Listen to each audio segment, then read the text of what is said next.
एवी super academy में आपका स्वागत है। और आज हम देखते हैं साइंस का वीडियो। निद्रा और जगाने की क्रिया को नियंत्रित करने वाला हार्मोन है तो मेलाटोनिन। बच्चों में वृद्धि हार्मोन सोमेट्रोपिक हार्मोन की कमी से बौनापन हो जाता है। किस हार्मोन को आलिंगन या प्रेमी हार्मोन भी कहा जाता है? तो ऑक्सीटोसिन को कहा जाता है। मनुष्य के शरीर में कौन सी ग्रंथि वाहिनीहीन है? तो अंतःस्रावी ग्रंथि वाहिनीहीन है, इनमें वाहिनियां नहीं होती है। थायरॉक्सिन हार्मोन की कमी से बच्चों में तथा वयस्कों में नामक रोग हो जाता है। तो बच्चों में रोग होता है क्रिटिनिज्म और बूढ़ों में क्या हो जाता है? मिक्सोडीमा। मानव शरीर में कौन सी ग्रंथि अंतःस्रावी एवं बहिस्रावी दोनों प्रकार की ग्रंथि है? ये पेपर में आ सकता है। अग्नाशय ग्रंथि अंतःस्रावी तथा बहिस्रावी ग्रंथि दोनों है।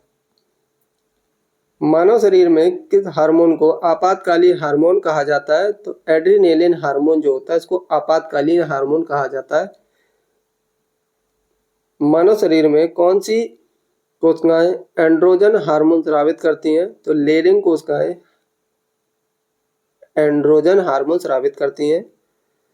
वृक्क के मूत्र की मात्रा का निस्तारण नियंत्रित होता है, ये एडीएच के द्वारा होता है। कौन सा हार्मोन? एडीएच। अगर अग्नाशय में खराबी हो जाए तो अगर अग्नाशय में खराबी हो जाए तो क्या होगा? इंसुलिन नहीं बनेंगे और ग्लूकेगॉन नहीं बनेंगे। ठीक है। इंसुलिन ना बनने से कौन सा रोग होता है? तो मधुमेह रोग हो जाता है, शुगर। क्योंकि इंसुलिन क्या होता है? शुगर को कंट्रोल करता है। अगर आप अधिक मीठी चीजें खा रहे हैं तो इंसुलिन उसको खाकर बराबर मात्रा में कर देता है। अब इंसुलिन ही नहीं होगा तो आपके शरीर में शुगर का लेवल बढ़ता चला जाएगा। किस ग्रंथि को जैविक घड़ी कहते हैं? पीनियल ग्रंथि को। पीनियल ग्रंथि क्या बोलते हैं? जैविक घड़ी बोलते हैं। मानव शरीर की दूसरी सबसे बड़ी ग्रंथि कौन सी है? तो मानव शरीर की दूसरी सबसे बड़ी ग्रंथि अग्नाशय है। आगे देखते हैं। मानव हार्मोन इंसुलिन उत्पन्न होता है, इंसुलिन अग्नाशय में उत्पन्न होता है। पौरुष विकास हार्मोन कौन सा है? तो टेस्टोस्टेरोन। ये पौरुष विकास हार्मोन है। पुरुषों में इसकी वजह से दाढ़ी बाल मूछें ये सभी आते हैं। इंसुलिन में कौन सी धातु मौजूद होती है? तो इंसुलिन में जस्ता मौजूद होता है। इंसुलिन प्राप्त होता है डहेलिया की जड़ों से। माँ और शिशु के बीच गले लगना या चूमना किस हार्मोन के कारण होता है? तो ये ऑक्सीटोसिन के कारण होता है। और ऑक्सीटोसिन जब निकलता है तो बहुत सुकून मिलता है अधिकांश। थायरॉक्सिन क्या है? हार्मोन। थायरॉक्सिन एक हार्मोन है। आयोडीन युक्त हार्मोन थायरॉक्सिन है। यह एक प्रकार का एमिनो अम्ल है। थायराइड ग्रंथि से थायरॉक्सिन स्रावित करने के लिए उत्तेजित करने वाली अंतःस्रावी हार्मोन कौन सा है? तो टीएसएच है। कौन सा हार्मोन लड़ो और उड़ो हार्मोन कहलाता है? तो एड्रीनेलिन हार्मोन क्या कहलाता है? लड़ो और उड़ो। किस हार्मोन के स्रावित होने से हृदय गति बढ़ जाती है तथा उत्तेजना का अनुभव होता है? तो एड्रीनेलिन जब बढ़ जाता है तो हृदय की गति बढ़ जाती है और उत्तेजना का भी अनुभव होता है। गाय और भैंस के थनों में दूध उतारने के लिए किस हार्मोन की सुई लगाई जाती है? तो ये ऑक्सीटोसिन की सुई लगाई जाती है। घेंगा रोग में किस ग्रंथि के कारण वृद्धि हो जाने के कारण गले के अगले भाग में सूजन आती है? तो थायराइड ग्रंथि के कारण। गले में जो एच के आकार की ग्रंथि होती है उसको थायराइड ग्रंथि कहते हैं। ग्रंथियां हमारी आंखों से आंसू अवमुक्त करती हैं या निकालती हैं, वो कौन सी होती है? लैक्रिमल ग्रंथियां। लैक्रिमल ग्रंथियों के कारण आंखों से आंसू आते हैं। लड़कों में बढ़ता हुआ स्वर यंत्र गले के सामने की ओर सुस्पष्ट उभरे भाग के रूप में दिखाई देता है, इसे बोलते हैं कंठमणि। ये गले में जो दिखता है लड़कों के थोड़ा सा उभरा हुआ भाग, उसको बोलते हैं कंठमणि। आयोडीन युक्त नमक उपयोगी होता है क्योंकि थायराइड ग्रंथि का नियंत्रण करता है। थाइमस ग्रंथि थाइमोसिन नामक हार्मोन का स्राव करती है जो शरीर में टी लिम्फोसाइट या टी सेल निर्माण को बढ़ाकर शरीर के प्रतिरक्षा तंत्र में सहायक होती है। ठीक है, प्रतिरक्षा तंत्र होता है मतलब बचाव के लिए। पीनियल ग्रंथि हार्मोन का स्रावित करती है। तो पीनियल ग्रंथि जो होती है मेलाटोनिन हार्मोन का स्रावण करती है। अब प्रतिरक्षा तंत्र से देख लेते हैं। प्रतिजन वह पदार्थ है जो प्रतिपंडित पिंड के लिए निर्माण को उद्दीप्त करता है तथा प्रतिरक्षा तंत्र को परिवर्तित करता है। शरीर में संक्रमण से हमारी रक्षा करता है WBC। WBC क्या करता है? शरीर में जो भी खराब बैक्टीरिया पहुंचते हैं उनको खाकर खत्म करता है। सफेद रक्त कण या WBC का मुख्य कार्य रोगों या रोग प्रतिरक्षक क्षमता धारण करना है, मतलब रोगों से सुरक्षा करना है। लसिका श्वेत रक्त कणिकाओं से बना एक हल्का तरल पदार्थ है जो रक्त में हानिकारक पर हमला करता है। तो ये किस पर हमला करता है? जीवाणु पर हमला करता है। स्तनपान के शुरुआती दिनों में नई माताओं द्वारा स्रावित एक तरल पदार्थ में पोषक तत्व होते हैं जो एक बच्चे की प्रतिरक्षा प्रणाली को बढ़ावा देते हैं और संक्रमण में लड़ने में मदद करते हैं। उसे बोलते हैं कोलोस्ट्रम। रुधिर में श्वेत रुधिर कणिकाएं या रुधिर में श्वेत रक्त कणिकाओं की अत्यधिक मात्रा में उपस्थिति को रोग विज्ञान की भाषा में क्या कहते हैं? तो उसको कहते हैं ल्यूकेमिया। अगर श्वेत रुधिर कणिकाएं ज्यादा बढ़ जाएंगी तो भी बीमारी होने का खतरा रहता है। ठीक है, तो ल्यूकेमिया कहलाता है क्योंकि इसका वैज्ञानिक नाम होता है ल्यूकोसाइट। चलो उत्सर्जन तत्व में देखते हैं। उत्सर्जन तत्व वृक्क की संरचनात्मक एवं कार्यात्मक इकाई होती है। तो वृक्क मतलब किडनी, उसका कौन सा होगा? नेफ्रॉन हो जाएगा। मानव मूत्र का पीला रंग एक वर्णक के कारण होता है जिसे यूरोक्रोम कहते हैं। मनुष्य शरीर में खून की शुद्धिकरण की क्रिया को डायलिसिस कहते हैं। शरीर में जो खून शुद्ध होता है उस क्रिया को क्या कहते हैं? डायलिसिस कहते हैं। डायलिसिस किससे संबंधित है? तो ये वृक्क से संबंधित है। वृक्क से प्रति मिनट औसत रक्त प्रवाह होता है तो 1200 सीसी होता है। मानव वृक्क अश्मरी में पाया जाने वाला प्रमुख रासायनिक यौगिक कैल्शियम ऑक्जेलेट है। मतलब जो किडनी स्टोन होता है वो क्या होता है? Calcium oxalate. यूरिया किसमें संश्लेषित होता है? यूरिया यकृत में संश्लेषित होता है। ये इंपॉर्टेंट है, ये कई बार आ चुका है क्वेश्चन। वयस्क मनुष्य सामान्यतः 24 घंटे में 1 से 1.8 लीटर मूत्र करता है। लवण और यूरिया जल के साथ पसीने के रूप में शरीर से बाहर निकाल दिए जाते हैं। तो शरीर में जो यूरिया की मात्रा और लवण की मात्रा अधिक हो जाती है तो उसे पसीने द्वारा बाहर निकाल दिया जाता है। पाचन तंत्र के क्वेश्चन को देखते हैं। अल्कोहल के निरावरण के लिए मानव अंगों में कौन उत्तरदायी है? तो यकृत। यकृत जो होता है ये अल्कोहल के निरावरण के लिए उत्तरदायी है, उनको निकालने में।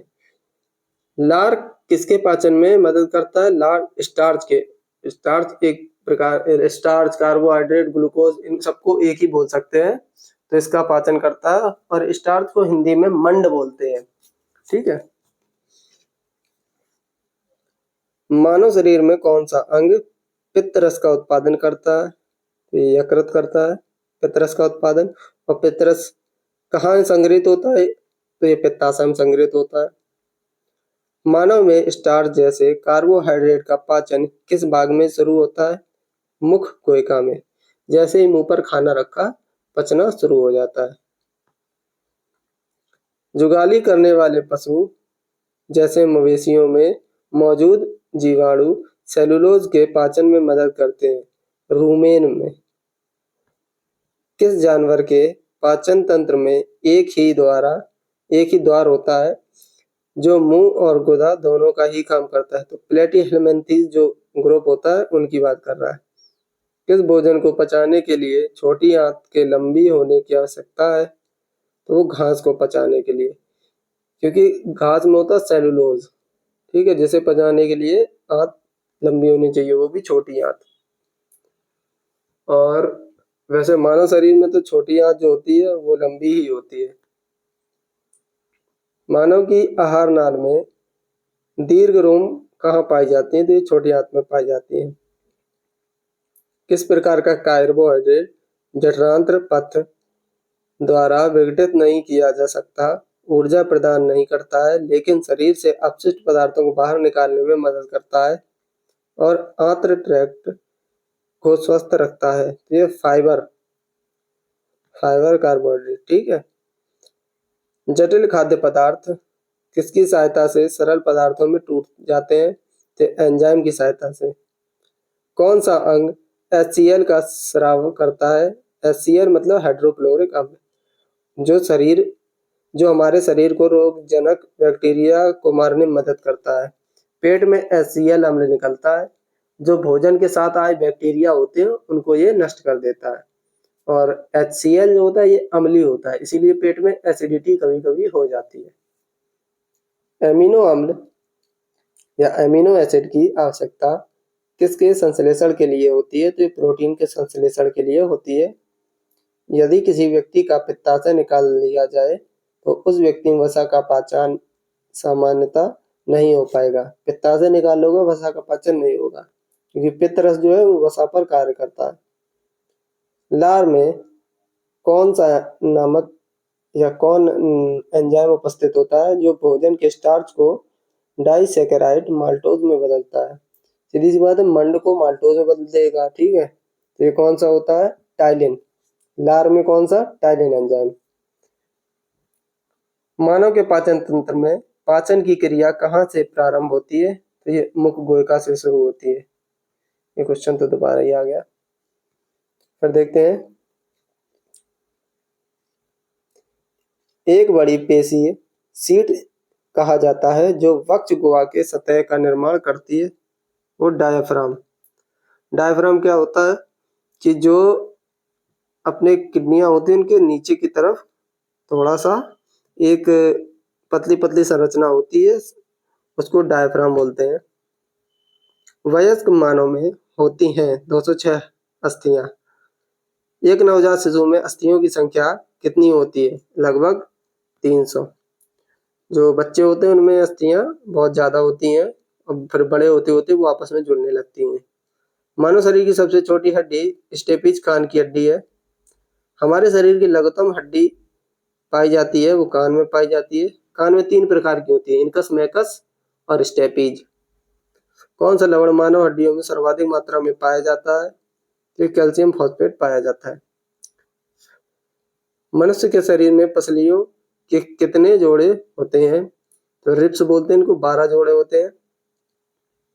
नाखून काटते समय दर्द नहीं होता क्योंकि नाखून मृत कोशिकाओं के द्रव द्वारा बने होते हैं जिनमें रक्त संचरण नहीं होता, मतलब नाखूनों में खून नहीं बहता, इसलिए हमें दर्द नहीं होता। और ये मृत कोशिकाओं के बने होते हैं, मरी हुई कोशिकाओं के। बाल जिस प्रोटीन का बना होता है उसे केराटिन कहते हैं। मनुष्य के जीवन काल में दांत 2 बार विकसित होते हैं, पहले 20, फिर टोटल मिला के 32 हो जाते हैं। मानव शरीर में सबसे मजबूत मांसपेशियां कहाँ की होती है? तो सबसे मजबूत मांसपेशियां जबड़े की होती हैं। मानव शरीर का कठोरतम भाग है तो दांतों का इनेमल, दांतों के ऊपर जो परत होती है इसे इनेमल बोलते हैं। और इनेमल क्या होती है? कैल्शियम फॉस्फेट की बनी होती है, तो वो बहुत मजबूत होती है। अगला क्वेश्चन, दांतों का इनेमल बना होता है तो कैल्शियम फॉस्फेट का बना होता है। मानव शरीर के किस भाग में मैसेटर पेशी स्थित होती है? तो जबड़े में मैसेटर पेशी स्थित होती है। मानव कंधे का जोड़ बाल और सॉकेट जोड़ का उदाहरण है। तो कंधे का जोड़ है तो ये बाल और सॉकेट जोड़ का उदाहरण है। मनुष्य के हाथ में कितनी हड्डियां होती हैं? तो 27 हड्डियां होती हैं। ऑस्टियोमाइलाइटिस अस्थियों में होने वाला दर्द युक्त जीवाणु संक्रमण होता है, जो नामक जीवाणु द्वारा होता है। ये किसके द्वारा होता है? स्टेफिलोकोकस द्वारा होता है। जीभ के पीछे स्वर यंत्र या वॉइस बॉक्स के शीर्ष पर स्थित उपास्थि के पत्ती के आकार के प्रारंभ को क्या कहते हैं? तो एपिग्लोटिस बोलते हैं।